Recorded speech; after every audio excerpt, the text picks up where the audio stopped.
ऐसा फैसला क्यों करना चाहिए हमें, क्यों आपको वही कुकिंग ऑयल इस्तेमाल करना चाहिए जो आपकी सेहत के लिए सबसे अच्छा है। देखिए, आज का अगर दौर में देखूं तो हमारे बाजारों में इतने सारे तेल ऑलरेडी उपलब्ध हैं जिनकी तरफ हमारा जो ध्यान है आकर्षित हो जाता है।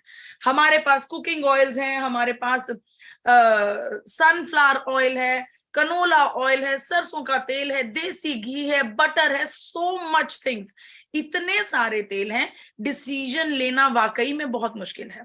तो फिर क्या किया जाए?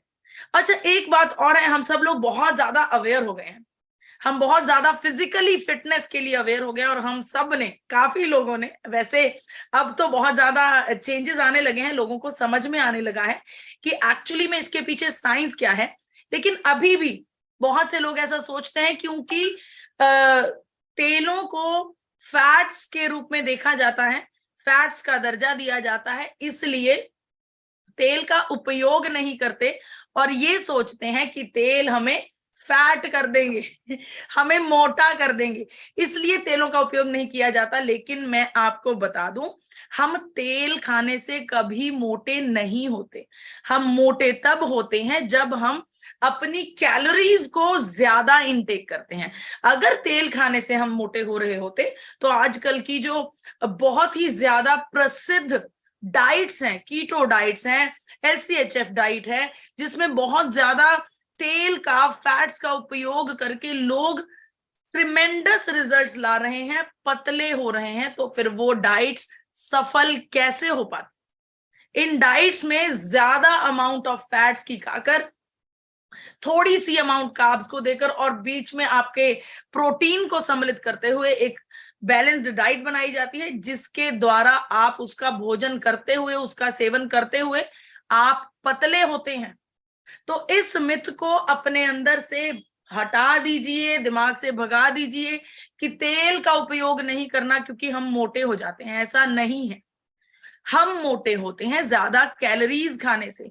देखिए, एक आम व्यक्ति को रेगुलर, अगर हम नॉर्मल बात करें तो एक आम व्यक्ति को 1200 से 1400 कैलोरीज का एक दिन में सेवन करना चाहिए अकॉर्डिंग टू योर BMI। जब हम 1400 कैलोरीज का या 1200 कैलोरीज का सेवन कर रहे हैं, लेकिन हम कुछ सिडेंटरी लाइफस्टाइल में हैं, हम कुछ फिजिकल एक्टिविटी नहीं कर रहे, तब भी हम मोटे हो सकते हैं। अगर हम फिजिकली एक्टिव हैं फिर भी कैलोरीज का इंटेक बहुत ज्यादा है, आप 2000 कैलोरीज रोजाना ले रहे हैं, तब भी आप मोटे हो जाएंगे, क्योंकि आपका फैट जो है वो एक्सेसिव कैलोरीज जो है वो फैट के रूप में एब्जॉर्ब हो रही हैं। तो मोटे होने का जो साइंस है उसका तेल से कुछ भी लेना देना नहीं है, अनटिल और अनलेस आप अपनी कैलोरीज को अपने BMI के अकॉर्डिंग, कैलोरीज को अगर डिफिसिट में खाएंगे तो आप बिना कुछ किए भी आप पतले हो सकते हैं। तो जो फैट्स हैं, जो तेल हैं, वो हमारे शरीर के लिए बहुत ज्यादा इंपॉर्टेंट है। ये ऐसे मैक्रोन्यूट्रिएंट्स हैं जिनका हमारे शरीर को बहुत ज्यादा, जिनकी जरूरत है। देखिए, मैं आपको बताना चाहती हूँ, हमारे शरीर में बहुत सारे विटामिन होते हैं, vitamin A, vitamin D, E और K। जो ये विटामिन हैं, इनका फायदा हमें सिर्फ तब मिलता है जब हम सही अमाउंट में फैट्स का सेवन कर रहे हों। अगर हमारे शरीर में फैट्स का सेवन नहीं होगा तो ये जो विटामिन हैं, जो हमें हमारे पोषण, जो हमें हमारे फूड से मिलता है, या कई बार हमें सप्लीमेंट्स भी खाने पड़ते हैं, तो वो जो पोषण है वो हमारे शरीर में एब्जॉर्ब ही नहीं होता अगर हमारे शरीर में फैट्स नहीं होंगे। यानी कि ये जो विटामिन है, विटामिन A, D, E और K, ये संपूर्ण रूप से फैट सॉल्युबल हैं।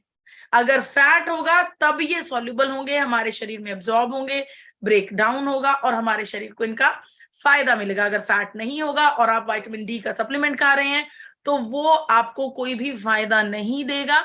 वो आप जिस प्रकार से आपने उसका सेवन किया उसी प्रकार से वो आपके मल द्वार से बाहर निकल जाएगा, आपको कोई भी फायदा नहीं देगा अगर आपके शरीर में एम्पल अमाउंट ऑफ फैट्स नहीं है। तो इस धारणा को बिल्कुल भूल जाइए कि हमें तेल का सेवन नहीं करना। अच्छा, हम सब लोग जानते हैं कि हमारा शरीर 70% पानी से बना है। हम सब लोग ये भी जानते हैं कि हमें एक नॉर्मल व्यक्ति को 3 से 3.5 लीटर पानी पीना बहुत जरूरी है रोजाना। क्या आपको पता है कि आपका ब्रेन किससे बना है? ब्रेन, दिमाग, टॉप लेवल हमारे शरीर का, सबसे ऊपरी मंजिल, जहां पर सब कुछ, जो मेन दफ्तर है हमारे शरीर का, वो बना है एकमात्र फैट्स के साथ। 70% ब्रेन फैट्स के साथ बना है। यानी कि अगर हमें अपने शरीर को बैलेंस करना है तो भरपूर मात्रा में पानी पीना जरूरी है। लेकिन अगर दिमाग को कंट्रोल करना है, दिमाग को स्ट्रॉन्ग करना है, तो उसके लिए 70% फैट्स का सेवन करना बहुत जरूरी है। जितना हमारे शरीर के लिए पानी इंपॉर्टेंट है, उतना ही फैट्स इंपॉर्टेंट है। देखिए, जब जहां तक फैट्स की मैं चर्चा करती हूँ, एसेंशियल फैटी एसिड्स तेलों में पाए जाते हैं। तेलों की जब जांच की जाती है कि तेलों में ऐसा हमें क्या मिलता है, कौन से फैटी एसिड्स पाए जाते हैं, तो तेलों में हमें ओमेगा 3, ओमेगा 6 और ओमेगा 9 मिलते हैं, जो कि हमारे ब्रेन में एब्जॉर्ब होते हैं, हमारे शरीर के लिए बहुत ज्यादा फायदेमंद होते हैं, हमारे शरीर के प्रोसेसेस को एक अच्छे प्रकार से चलाने में ये मदद करते हैं। लेकिन आजकल जो दौर चल रहा है, टेक्नोलॉजी का दौर है, और सबसे बड़ी बात है, यहाँ पर एक नई यूनिवर्सिटी खुल गई है। वो यूनिवर्सिटी है व्हाट्सएप यूनिवर्सिटी। तो हम जो भी हमारे पास आता है, हम बस उसे ग्रास्प कर लेते हैं, अपने अंदर धारण कर लेते हैं और समझ लेते हैं कि यही परम सत्य है। आजकल व्हाट्सएप यूनिवर्सिटी हमें अनेकों बार मैसेजेस मिलते हैं, आपके पास भी आए होंगे, कि हमें रिफाइंड ऑयल का सेवन नहीं करना चाहिए। ये यूनिवर्सिटी जो किसी को कोई सर्टिफिकेट नहीं देती, और ये ऐसी यूनिवर्सिटी है जिसमें ना तो कोई टीचर है, ना ही कोई वाइस चांसलर है, लेकिन हम सब लोग इस यूनिवर्सिटी को फॉलो कर रहे हैं। तो ये जो मैसेजेस हमारे पास आते हैं कि रिफाइंड ऑयल का इस्तेमाल नहीं करना चाहिए, बहुत बार सुनने को मिलता है, इतनी बार हमारे पास भेजा गया, हमें देखने को मिला कि हमारे दिमाग में घर कर रहा है। मैं आपको बताना चाहती हूँ, रिफाइंड ऑयल का सेवन नहीं करना चाहिए का मतलब ये है कि हमें कीटाणुओं से भरे हुए, पेस्टिसाइड्स से भरे हुए तेलों का सेवन करना चाहिए। देखिए, रिफाइंड का मतलब किसी चीज को रिफाइन करना, किसी चीज में जो शुद्धता है, शुद्धता के लेवल को अचीव करना। तो रिफाइंड ऑयल हमारे शरीर में बहुत जरूरी है, क्योंकि अगर हम उसको रिफाइंड नहीं करेंगे तो इसका मतलब उसके बनने के प्रोसेस में बहुत सारे ऐसे तत्व होते हैं जो हमारे कंज्यूम करने के लिए नहीं होते, जो एडिबल नहीं होते। जिस प्रकार से, सिंपल सी बात मैं आपको बताऊं कि अगर म्युनिसिपैलिटी हमारे पानी को, जो हमारे घरों में पानी आ रहा है, अगर म्युनिसिपैलिटी उस पानी को रिफाइन ना करे तो हमें कुछ इस प्रकार का पानी मिले हमारे नलों में से। तो रिफाइंड करना बहुत जरूरी है, लेकिन FSSAI के द्वारा ये जो रिफाइनिंग का प्रोसेस है, इसका निर्धारण किया गया है, इसके रूल्स एंड रेगुलेशंस सेटअप किए गए हैं, जिसके तहत रिफाइनिंग भी कुछ रूल्स को फॉलो करते हुए करनी चाहिए। ऐसा हमारी गवर्नमेंट बता चुकी है। रिफाइनिंग इस प्रकार से करनी चाहिए कि इन तेलों का कोई भी पौष्टिक तत्व जो है वो खोए ना, वो मिस ना हो, उसमें कुछ कमी ना हो।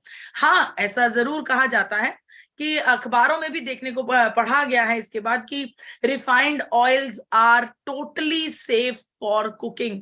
ये द हिंदुस्तान टाइम्स का 2019 का अखबार है, जिसमें साइंटिस्ट और न्यूट्रिशनिस्ट के एक ग्रुप ने मिलकर ये घोषणा की है कि रिफाइंड ऑयल का इस्तेमाल करने से कोई भी नुकसान नहीं होता। हर एक तेल को रिफाइन करना बेहद जरूरी है। रिफाइन ना करने का मतलब कि उसे सारी अशुद्धियों के साथ ग्रहण करना, जो कि हम नहीं कर सकते। अब देखिए, मैंने आपको बताया कि तेल का इस्तेमाल करना बहुत जरूरी है, पहली मिथ मैंने तोड़ी। दूसरी बात मैंने आपको ये बताई कि हमें रिफाइंड ऑयल का ही सेवन करना चाहिए। हमारे लिए रिफाइंड ऑयल्स ही एडिबल हैं, खाने के योग्य हैं। अब तीसरा सवाल ये उठता है कि अगर तेलों का इस्तेमाल करना है तो उसकी क्वांटिटी और क्वालिटी कैसी होनी चाहिए।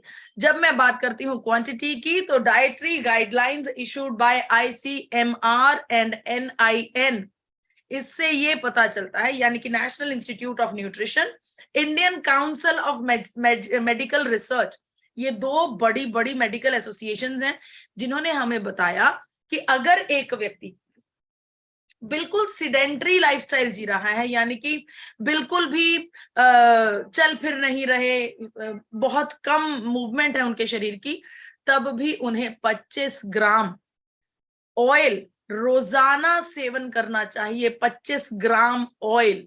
अगर व्यक्ति फिजिकली एक्टिव है तो उस व्यक्ति को 40 ग्राम तेल रोजाना खाना चाहिए। अच्छी डोज जो है तेल की वो 40 ग्राम है एक अच्छे चलते फिरते एक्टिव व्यक्ति के लिए। जब चर्चा करूं बच्चों की, जो अपनी ग्रोइंग एज में होते हैं, जिन्होंने बढ़ना है, अभी हाइट निकालनी है, जिनके बॉडी में बहुत सारे चेंजेस होने हैं, उन बच्चों के लिए रोजाना 50 ग्राम ऑयल की कंजम्पशन जरूरी बताई गई है। जी हाँ, अगर हमें भरपूर मात्रा में फैट्स का फायदा लेना है तो सिडेंटरी लाइफस्टाइल वाले व्यक्ति के लिए 25 ग्राम, एक्टिव व्यक्ति के लिए 40 ग्राम, और बच्चों के लिए जो अपनी ग्रोइंग एज में बच्चे हैं उनके लिए 50 ग्राम प्रतिदिन। 30 से 50 ग्राम वेरी कर सकता है, प्रतिदिन की डोजेज बताई गई है आईसीएमआर और एनआईएन से। तो अब अगला सवाल उठता है कि कौन सा तेल? तेल की क्वांटिटी भी पता लग गई, लेकिन तेल कौन सा? देखिए, आज मैं बिना किसी कंपनी की बात करते हुए आपके साथ, आपके सामने कुछ ऐसे प्रिंसिपल्स रखूंगी, कुछ ऐसे थंब रूल्स रखूंगी जिनको फॉलो करते हुए आप अपने तेल का डिसीजन ले सकते हैं। इन थंब रूल्स को आपको ये देखना होगा कि कौन कौन सा तेल हमारे थंब रूल्स को क्लियर कर रहा है। जैसे जैसे तेल हमारे थंब रूल्स को क्लियर करते जाएंगे, वो तेल इस चयन में आगे बढ़ते जाएंगे, और आखिर में देखते हैं कि हमारे सभी थंब रूल्स को कौन सा तेल जो है वो कंप्लीट करता है। आप सबके कैमरास तो ऑन ही होंगे, मुझे पूरा विश्वास है। बहुत बढ़िया। तो देखिए, तेल का चयन करते वक्त कभी भी हमें बड़े बड़े सेलिब्रिटीज की द्वारा करी हुई एडवर्टीजमेंट्स की वजह से अपना तेल चूज नहीं करना चाहिए, क्योंकि सेलिब्रिटीज को तेल को एंडोर्स करने के लिए पैसे मिलते हैं, और मुझे नहीं लगता कि ये तेल को एंडोर्स करने से पहले उन सारे फैक्ट्स, प्रिंसिपल्स और थंब रूल्स का ध्यान देते होंगे और ये सोचते होंगे कि क्या वाकई ये तेल आपके दिल के लिए अच्छा है। तो इसका चयन, आजकल स्मार्ट पीपल का टाइम है, हम सब स्मार्ट गैजेट्स के साथ बैठकर मीटिंग लगा रहे हैं, तो हम सब लोग अपने सेहत का जो डिसीजन है स्मार्टली लेंगे, खुद लेंगे, किसी के इंप्रेशन में आकर नहीं लेंगे।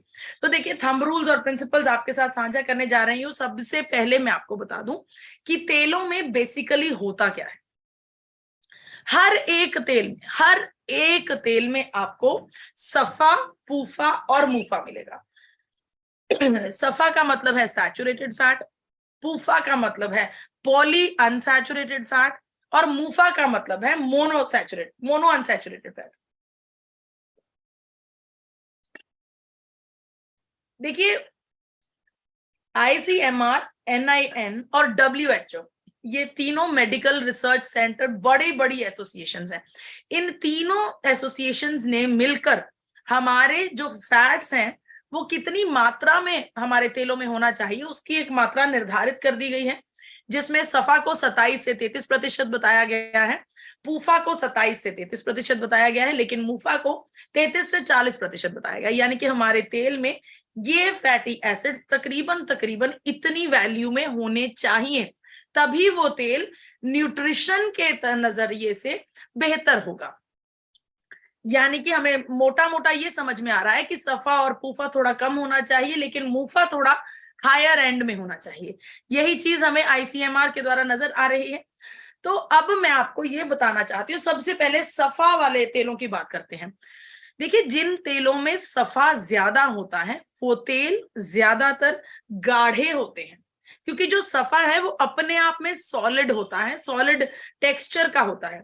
तो जैसे कि देसी घी या फिर बटर या फिर घर का बना हुआ व्हाइट मक्खन, वो सब हाई इन सफा है। तो जो भी तेल आपको गाढ़े रूप में नजर आ रहा है, आप समझ जाइए कि इसमें सफा ज्यादा है।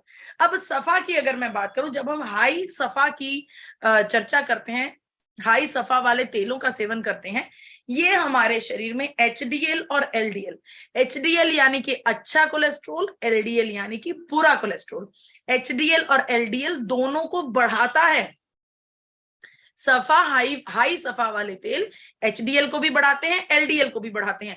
जब दोनों कोलेस्ट्रोल्स बढ़ेंगे, हमारे शरीर का कोलेस्ट्रोल लेवल हाई हो जाएगा, जिसकी वजह से हार्ट डिजीज का खतरा बहुत बड़े रूप में हमारे सामने आ सकता है। तो यानी कि हमें अच्छा, ऐसा भी हो सकता है कि आप में से बहुत से लोग ये कहें कि अरे हम तो देसी घी, हमारे पूर्वज देसी घी का उपयोग करते थे, उनके समय में तो कोई बीमारी नहीं थी, कोई हृदय रोग नहीं था, वो कैसे हो सकता है? देखिए, हम सब लोग जानते हैं कि हमारे लाइफस्टाइल और हमारे पूर्वजों के, हमारे बड़ों के, दादा परदादा के जो लाइफस्टाइल थे, उनमें कितना फर्क है। आजकल हमारा हर काम या तो बटन दबाने से हो जाता है या नॉब घुमाने से हो जाता है। You understand that? तो अगर हमारी लाइफस्टाइल और उनकी लाइफस्टाइल में इतना बड़ा चेंज है, पहले का समय और था, हमें कहीं जाना होता था दूर कितने किलोमीटर्स पर भी जाना होता तो साइकिल का इस्तेमाल किया जाता था। आज के समय में सिर्फ हाथ ही घुमाना पड़ता है या फिर स्टीयरिंग व्हील को घुमाना पड़ता है और हम किसी दूसरे शहर में पहुंच जाते हैं। तो लाइफस्टाइल्स में बहुत ज्यादा बदलाव है। इसीलिए हमें अपने खाने पीने की आदतों को अपने लाइफस्टाइल के अकॉर्डिंग मैनेज करना होगा। तो पहला थंब रूल यही है कि हमें उन तेलों का इस्तेमाल नहीं करना जो हाई इन सफा होंगे, क्योंकि इन तेलों का इस्तेमाल करने से हमारे शरीर में हृदय रोग की संभावनाएं बढ़ सकती हैं। अब चर्चा करते हैं पूफा की। हमने ये जाना था कि सफा और पूफा दोनों कम मात्रा में होने चाहिए। अब ये देखते हैं कि जो बाकी के तेल हैं, जैसे कि सनफ्लावर ऑयल यानी कि सूरजमुखी का तेल, या कॉर्न का तेल यानी कि मक्की का तेल, कॉटन सीड का तेल, सोयाबीन का तेल, इन तेलों में जो पूफा की मात्रा है वो बहुत हाई पाई जाती है। आप खुद देख सकते हैं, टेबल आपके सामने है, 27% से 33% की मात्रा हमें चाहिए, लेकिन ये तेल किसी में 80 के करीब, किसी में 70 के करीब, किसी में 60 के करीब, करीब करीब दुगनी मात्रा में पूफा पाया जा रहा है। तो जो ये तेल है, करड़ी का तेल, sunflower oil, corn oil, cotton seed या फिर सोयाबीन ऑयल, इनमें पूफा बहुत ज्यादा है। तो जिन तेलों में पूफा बहुत ज्यादा होगा, जब हम उनका लगातार सेवन करेंगे तो हमारे शरीर का अच्छा कोलेस्ट्रॉल यानी कि एचडीएल और बुरा कोलेस्ट्रॉल यानी कि एलडीएल दोनों कम होने लगते हैं। दोनों चीजें जब कम होने लगेंगी तो वो भी हमारे लिए एक बड़ा खतरा बनके अर्थराइटिस के रूप में सामने आता है। हमारे जोड़ों में जो कार्टिलेज होता है, जो कि एक लुब्रिकेंट होता है, उसमें कमी आने लगती है, जिसकी वजह से हमें अर्थराइटिस का, जोड़ों के दर्द का सामना करना पड़ता है। तो दूसरा थंब रूल ये हुआ कि हमें उन तेलों का इस्तेमाल बिल्कुल भी नहीं करना जिनकी अभी मैं चर्चा करके हटी हूं, जिनमें पूफा बहुत ज्यादा होगा। हमें हाई पूफा वाले तेलों का उपयोग भी नहीं करना, क्योंकि उससे हमें अर्थराइटिस की समस्या हो जाती है। हमारे जोड़ों के दर्द या फिर शरीर में जो पेन्स होती हैं वो पूफा की वजह से हो सकती है, हाई इन पूफा। आप खुद कर सकते हैं रिसर्च। जिन परिवारों में अर्थराइटिस की समस्या होगी, जिन परिवारों में महिलाओं को या फिर पुरुषों को जोड़ों में दर्द की समस्या होगी, आप जब देखेंगे तो उनके परिवारों में वही तेल इस्तेमाल हो रहे होंगे जो अभी मैंने आपको पिछले उसमें दिखाए। अब बात करते हैं मूफा की। उन तेलों की बात करते हैं जिसमें मूफा बहुत ज्यादा होता है, और हमने ये देखा था कि हमारे तेल में सफा और पूफा थोड़ा कम चाहिए, लेकिन मूफा थोड़ा ज्यादा चाहिए। थोड़ा ज्यादा का मतलब 33 से 40%। लेकिन अब हम चर्चा कर रहे हैं सरसों के तेल की, कनोला ऑयल की और एक्स्ट्रा वर्जिन ऑलिव ऑयल की। ये तीनों तेलों में मूफा काफी ज्यादा है। चाहिए तो हमें 40% के करीब, लेकिन इनमें 68%, 62% या फिर 73% है। इन सभी तेलों को मैं एक एक करके चर्चा करना चाहती हूँ। इन तेलों की मैं आप सबसे डिटेल में बात करना चाहती हूँ। सबसे पहले सरसों के तेल की बात करती हूँ। सरसों के तेल में मूफा बहुत ज्यादा होता है। मूफा का इस्तेमाल जब हम जिसमें मूफा बहुत ज्यादा होता है तेलों में, उन तेलों का इस्तेमाल करने से हमारा जो कोलेस्ट्रोल लेवल है, बुरा कोलेस्ट्रोल लेवल है, वो कम होता है। जब बुरा कोलेस्ट्रॉल कम होता है, अच्छे कोलेस्ट्रॉल पे ये कोई असर नहीं करता, लेकिन बुरा कोलेस्ट्रॉल जरूर कम करता है। इसीलिए आजकल इसका इस्तेमाल बहुत ज्यादा हो रहा है, और खास तौर पर हमारे भारत में। लेकिन आपको बताना चाहती हूं कि ये सरसों का तेल जिसका इस्तेमाल तकरीबन तकरीबन हर एक घर में हो रहा है, इसके लिए एक बड़ी controversy all over the world होकर हटी है। इस तेल में, सरसों के तेल में इरूसिक एसिड होता है। इरूसिक एसिड का मतलब, और ये इरूसिक एसिड की मात्रा भी 35% से 55% होती है। इरूसिक एसिड हमारे शरीर के लिए कार्सिनोजेनिक होता है। कार्सिनोजेनिक शब्द का मतलब मैं बहुत बार वैसे मैं पढ़ा चुकी हूं, मुझे उम्मीद है आरसीएम परिवार को अब समझ में आने लगा होगा कि कार्सिनोजेनिक क्या होता है। कार्सिनोजेनिक का मतलब वो तत्व जो जिनके अंदर हमारे शरीर में मौजूद कैंसर सेल्स को एक्टिवेट करने की क्षमता होती है। तो अगर सरसों के तेल में इरूसिक एसिड बहुत ज्यादा मात्रा में पाया जाता है, जो कि नॉर्मली अगर मेडिकल गाइडलाइंस की चर्चा की जाए, इंटरनेशनल गाइडलाइंस की चर्चा की जाए, तो उसमें मात्र 5% की परमिशन है कि आपके कुकिंग ऑयल में 5% से ज्यादा इरूसिक एसिड नहीं होना चाहिए। वो ही इरूसिक एसिड हमारे सरसों के तेलों में, भारतीय सरसों के तेलों में 35% से 55% है। यहां पर मैं आपको एफएसए की गाइडलाइन दिखाना चाहती हूं। इस गाइडलाइन में, जो कि यूनाइटेड किंगडम्स की गाइडलाइन है, क्लियर तौर पर लिखा गया है। जब आप इसको गौर से, मैं आपसे कहूंगी कि आप इसका स्क्रीनशॉट ले सकते हैं ताकि बाद में आप इसको पढ़ सके।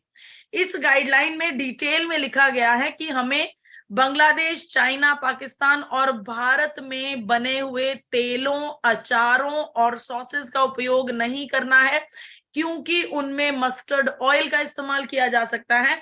उन तेलों का इस्तेमाल किया जा रहा है जिसमें इरूसिक एसिड बहुत ज्यादा पाया जाता है। ये एसिड सीधे तौर पर कैंसर को बुलावा देता है।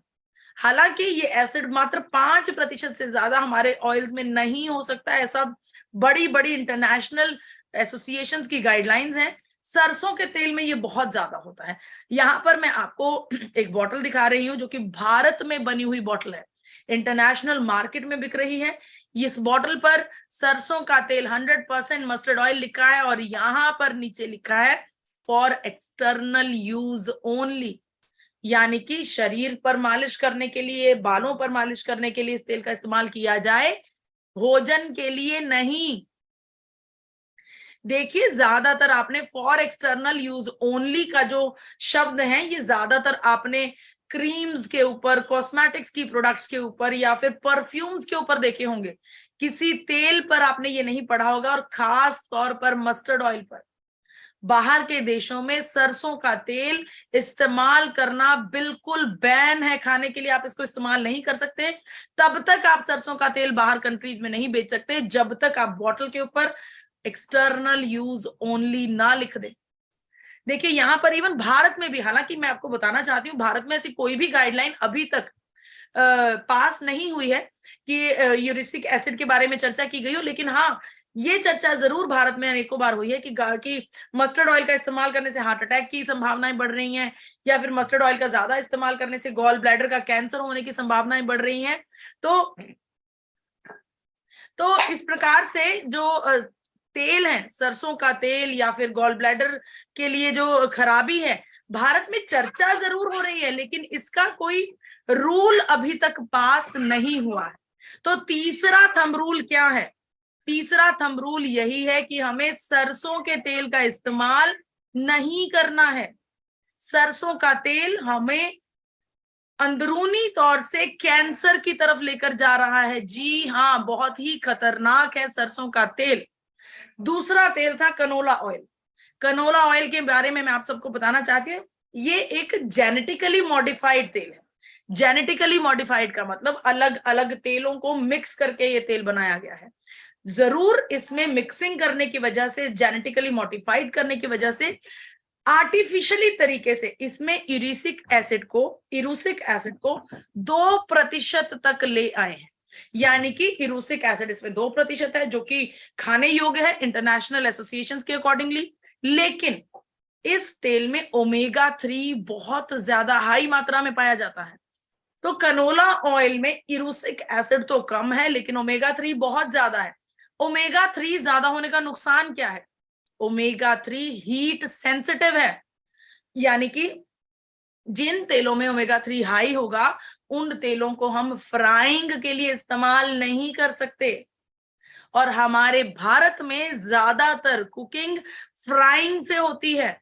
हमें अपने घरों में सब्जी बनाने के लिए, परांठे बनाने के लिए, पूरियां बनाने के लिए तेल को फ्राई करना पड़ता है।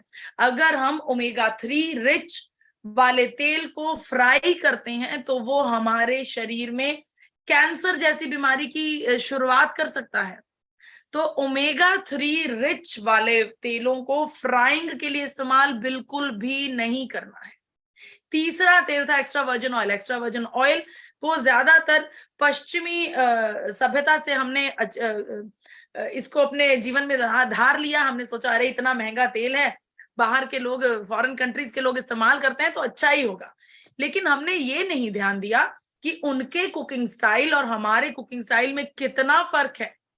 वो लोग ज्यादातर बेक करके, ज्यादातर हल्का सा जो ऑलिव ऑयल का इस्तेमाल है अपने सैलड के ऊपर ड्रेसिंग के रूप में इस्तेमाल करते हैं। और हमें यहाँ पर तेलों को तलना है, उन्हें गरम करना है। फिर से बता रही हूं कि extra virgin oil, cooking oil में भी ओमेगा 3 हाई होता है, तो इसलिए हम इस तेल को भी बिल्कुल फ्राई नहीं कर सकते। इन सब का जो स्मोक पॉइंट है इन दोनों तेलों का वो बहुत कम है। तो चौथा थंब रूल ये रहा कि हमें उन तेलों का इस्तेमाल नहीं करना जिनमें ओमेगा 3 ज्यादा हो, और उन तेलों का इस्तेमाल नहीं करना जिनका स्मोक पॉइंट कम हो। यानी कि स्मोक पॉइंट ज्यादा वाले तेल इस्तेमाल करने हैं और ओमेगा 3 कम वाले तेल इस्तेमाल करने हैं। यहां पर आपको पांचवा थंब रूल देना चाहती हूं। अगर आपके कुकिंग ऑयल में एक्स्ट्रा एंटीऑक्सीडेंट्स आपको मिल जाएं तो ये सोने पर सुहागा होगा। अगर आपके तेल में एंटीऑक्सीडेंट्स की मात्रा शामिल हो तो वो आपके लिए बेहतरीन तेल हो सकता है। छठा थंब रूल जो आपके साथ साझा करना चाहती हूँ वो ये है कि उस तेल में जिन सफा, पूफा और मुफा की बात मैंने की थी उसकी प्रोपोर्शन बिल्कुल एप्रोप्रिएट होनी चाहिए। यानी कि आईसीएमआर और एनआईएन ने जितनी मात्रा हमें कही, सफा 27 से 33%, पूफा 27 से 33% और मुफा को 33 से 40%, तो इनकी मात्रा अगर किसी भी तेल की मात्रा इन मात्राओं से, इन वैल्यूज से मैच करती होगी तो वो हमारे लिए बेस्ट ऑयल होगा। देखिए यहां पर मैं आपको बताना चाहती हूं कि हमारे शरीर के लिए जो बेस्ट तेल है उसका डिसीजन लेने के लिए हमें पहले नंबर पर तो उसकी फैट कॉम्पोजिशन देखनी है कि उसमें सफा, पूफा और मुफा कितना है, और दूसरे नंबर पर हमें अपने सारे थंब रूल्स पर टिक मार्क करना है कि वो उन थंब रूल्स को पास कर रहा है या नहीं। देखिए अगर नेचुरली बात करूं तो कुदरत की नायाब देन के रूप में राइस ब्रान ऑयल में ये जो सारी मात्राएं हैं ये बिल्कुल एक्यूरेट है। नेचुरली किसी कंपनी की, किसी ब्रांड की बात नहीं कर रही। राइस ब्रान ऑयल में सैचुरेटेड फैट 27 से 33% चाहिए 27 से 33% चाहिए, 24% है। पॉली अनसैचुरेटेड फैट 27 से 33% चाहिए, 34% है। और मोनो अनसैचुरेटेड फैट 33 से 40% चाहिए, 42% है। यानी कि अपनी डिसाइडेड वैल्यूज के सबसे करीब राइस ब्रांड ऑयल है। अब मार्केट में बहुत सारे राइस ब्रांड्स ऑलरेडी मौजूद हैं, बहुत सारी कंपनीज राइस ब्रांड ऑयल्स बना रही हैं। देखिए राइस ब्रान ऑयल के बारे में आपको बताना चाहती हूँ, इसमें ओमेगा 3 की मात्रा जो है वो बहुत कम होती है। इसलिए ये तेल हमारे लिए, भारतीय लोगों के लिए सबसे बेहतर है, क्योंकि हमें तेलों को तल कर गर्म करके इस्तेमाल करना है और जिसमें ओमेगा 3 कम है, मैं आपसे ऑलरेडी बात साझा कर चुकी हूँ, वो ही तेल हाई स्मोक पॉइंट के होंगे, क्योंकि उन्हें ज्यादा तेल देर तक जब हम गर्म करेंगे, हाई स्मोक पॉइंट पर भी रखेंगे तो उसका न्यूट्रिशनल वैल्यू जो है वो कम नहीं होगा। तो ओमेगा 3 कम होना हमारे लिए अच्छा है। उसको पूरा करने के लिए आप नेचुरली चिया सीड्स का उपयोग करके, अखरोट का उपयोग करके, या फिर अलसी यानी कि फ्लैक्स सीड्स का उपयोग करके ओमेगा 3 के लेवल को कंप्लीट कर सकते हैं। अगर आप चाहें तो कोई सप्लीमेंट भी इस्तेमाल कर सकते हैं, लेकिन तेलों में सबसे बेहतरीन तेल जो है वो राइस ब्रैन ऑयल पाया जाता है। अब राइस ब्रैन ऑयल में एंटीऑक्सीडेंट्स भी मौजूद हैं, आप सबको बताना चाहती हूं। हालांकि राइस ब्रैन ऑयल में 10 प्रकार के एंटीऑक्सीडेंट्स मौजूद हैं, लेकिन जो 3 सबसे बेहतरीन, सबसे फायदेमंद एंटीऑक्सीडेंट्स हैं वो है टोकोफेरॉल, टोकोट्रिनॉल और ओराइजनॉल। तीनों एंटीऑक्सीडेंट्स हमें बहुत ज्यादा फायदा देते हैं, हमारे शरीर के ऑक्सीडेशन लेवल को कंट्रोल करते हैं, जिसकी वजह से बहुत सारी गंभीर बीमारियां हमारे शरीर में पनपती ही नहीं है। ओमेगा 3 कम होने की वजह से इसका स्मोक पॉइंट भी सबसे ज्यादा है। आप लिस्ट में देख सकते हैं, ग्राफ बना हुआ है, सबसे कम स्मोक पॉइंट ऑलिव ऑयल का है, फिर soybean oil, canola oil, peanut oil यानी कि मूंगफली का तेल, ग्रेप सीड ऑयल और राइस ब्रैन ऑयल का जो स्मोक पॉइंट है वो सबसे ज्यादा है। यानी कि अगर हमें कुछ तलना भी है तो हम राइस ब्रैन ऑयल में बड़े आराम से तल सकते हैं, क्योंकि उसके जो पौष्टिक तत्व हैं वो खत्म नहीं होंगे। राइस ब्रैन ऑयल को जापान जैसी कंट्री में हार्ट ऑयल का नाम दिया गया है। अमेरिका में राइस ब्रैन को हेल्दी फूड के नाम से रजिस्टर किया गया है, यानी कि भोजन में सबसे उच्चतम तत्व, जो उच्चतम तेल है वो राइस ब्रैन ऑयल है। तो राइस ब्रैन ऑयल में जो राइजनॉल, अब ये देखिए, अब इतने सारी कंपनीज राइस ब्रैन ऑयल बना रही हैं, तो डिसीजन कैसे लिया जाए कि कौन सा तेल, कौन सी कंपनी का तेल राइस ब्रैन इस्तेमाल किया जाए।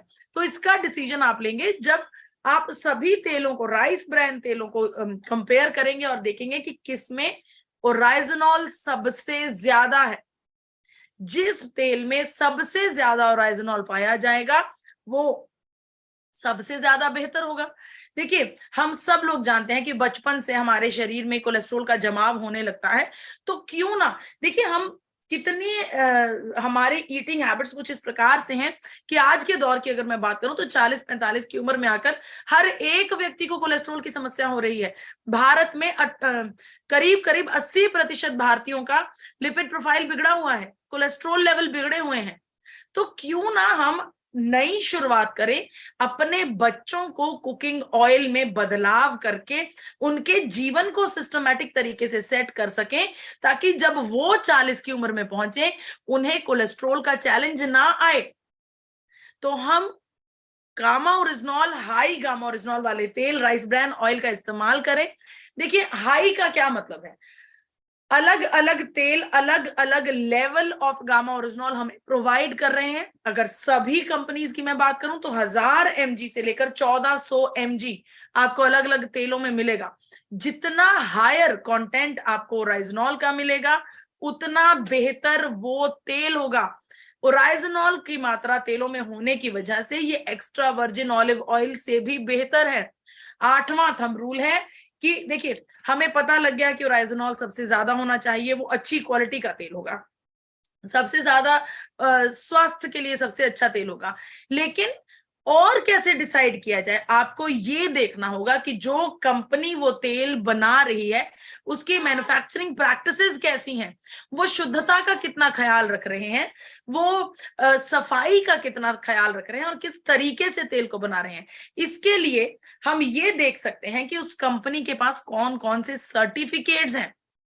अगर आपका तेल बनाने वाली कंपनी के पास अलग अलग सर्टिफिकेट्स हैं, जैसे कि एफडीए अप्रूव्ड हो या फिर एफडीए से ऑडिटेड हो, क्योंकि देखिए, एफडीए ऑडिटेड होने का मतलब है कि हर एक स्टेप को बेहतरीन तरीके से जांचा गया है। अगर कंपनी बीआरसी सर्टिफाइड हो तो सोने पर सुहागा। और आप सब लोग जानते हैं कि एपी ऑर्गेनिक्स लिमिटेड धुरी इन सभी सर्टिफिकेट से रजिस्टर्ड है। देखिए, BRC certificate, HACCP certificate, ISO certificate, हलाल और कोशेर जैसे इंटरनेशनल सर्टिफिकेट से भी रजिस्टर है एपी ऑर्गेनिक्स लिमिटेड धुरी।